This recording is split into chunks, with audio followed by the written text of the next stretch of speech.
ntago mpagaze hano nk'umuryango wa RDF, mpagaze hano nk'umuntu wakuranye na Kanyenzi, nkakorana nawe kose. Wenda nge hariyo namutanzeho mbere ariko aza kubinyishyuza. Kanyenzi yari umwana duturanye, yaba kwivuko yaba na hano mu kazi. Ni umuntu twakoranaga kuva mu gitondo kugeza nimugoroba. Madamu warabizi. Kanyenzi ntago yigeze yumva ko namujya kure. Twebwe muri RDF hari umuntu uba wabaye selected kuvugira RDF. Niyo mpamvu mbanje kwisegura ko ntarimo kuvugira RDF. Nambaye no mwenda wayo ariko ntago ndimo kwivugira. Hari abari buze kuvuga. Nashaka kugira ngo mvuge kuri Kanyenzi nk'umuntu twabanye n'abagenzi banjye ko mubareba hano nabicayemo hariya. Njyewe nagiye ngira ikibazo cyo kujya mubura gake. Nkibaza Kanyenzi ari he. Sinamuburaga igihe kinini, yabaga ari nk'ukwezi cyangwa 2. Nkumva umutima uri muranjya nkavuge se Kanyenzi noneho yabaye iwacu badukuriye, ntago dupfa kugenda. Reka nshimira abana najyaga nsanga hano barihanganye. Arena uramba baranturire, urabizi tubiziranyeho. Hari abana b'abakobwa 2 nasanze hano, ndeba imyaka bafite, ndeba abandi bana bafite. Njya guhangana na Kanyenzi ntazi status arimo. Naramwandikiye ndabaza Kanyenzi kuki wagisize abana ku bandi bana, kuki utabamaye. Wenda hari anti batamuriza ushobora kuba hari. Nyuma Kanyenzi ntago nge nari muzi ko duturanye mu rugo gutya na hariya. Aza kumwata ariko geme atuzi ko duturanye buri akabarore. Ntese gute? Ati batamuriza se ntago ari imbere yawe ntindamuzi.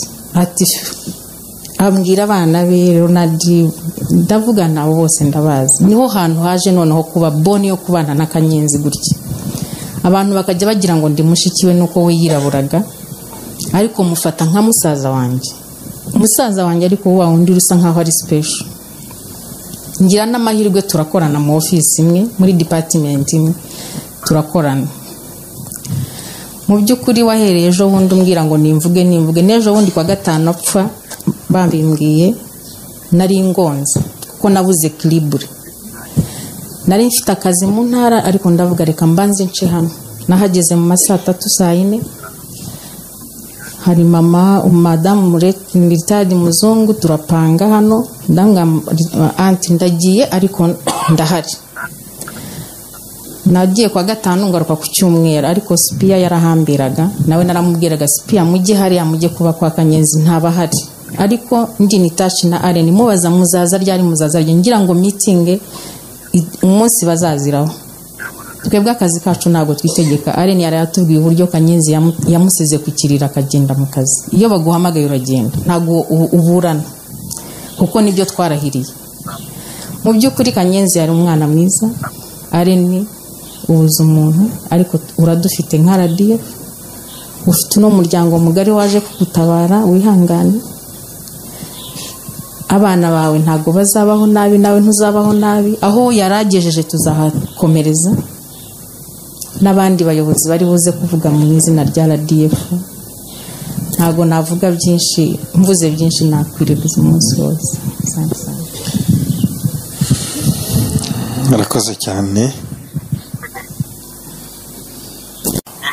Uburyo nafatagamo Victor ntabwo ari ibintu bisanzwe.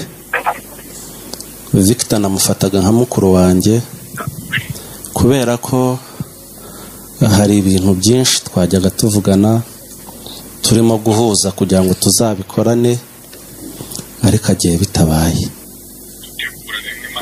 bitabaye nijoro barimo kumuvugaho.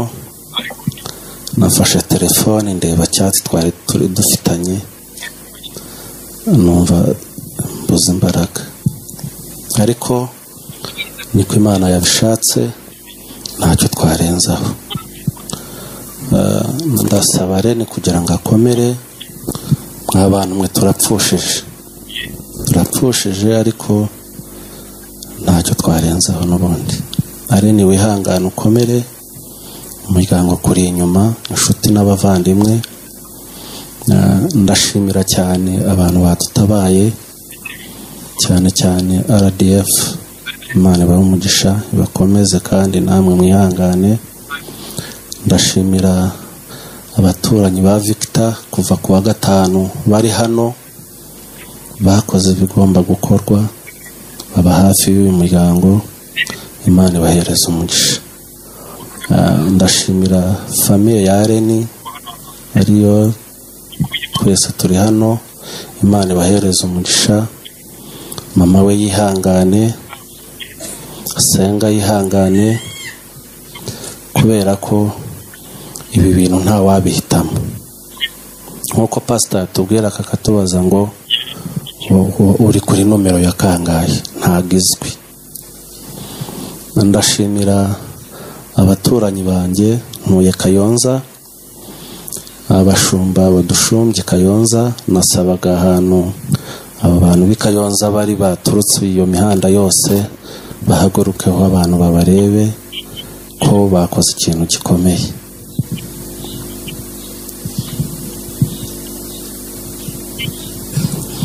Aba bantu tucyumva inkuru mbi ntabwo twabyihereranye, ariko turabashimira ko baje kudufata mu mugongo.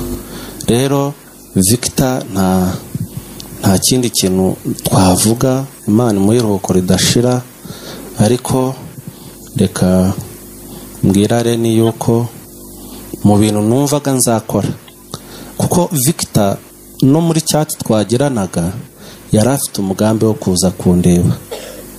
Areni Victor amaze gupfa, Areni naramuhamagaye, ijambo rikomeye Areni yarambwiye ngo mu bintu bimbabaje nuko uyu mugabo apfuye ataje iwawe.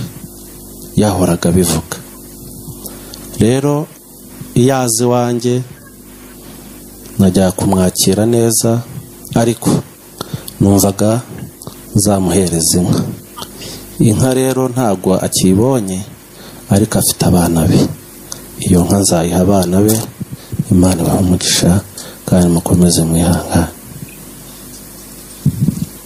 Nkuko pastor tubwira kakatubaza ngo uri kuri nomero ya kangahe, ntagizwe. Ndashimira abaturanyi banjye, ntuye Kayonza, abashumba badushumbye Kayonza. Nasabaga ahantu aba bantu b'Ikayonza bari baturutse iyo mihanda yose bahagurukeho abantu babarebe ko bakoze ikintu gikomeye.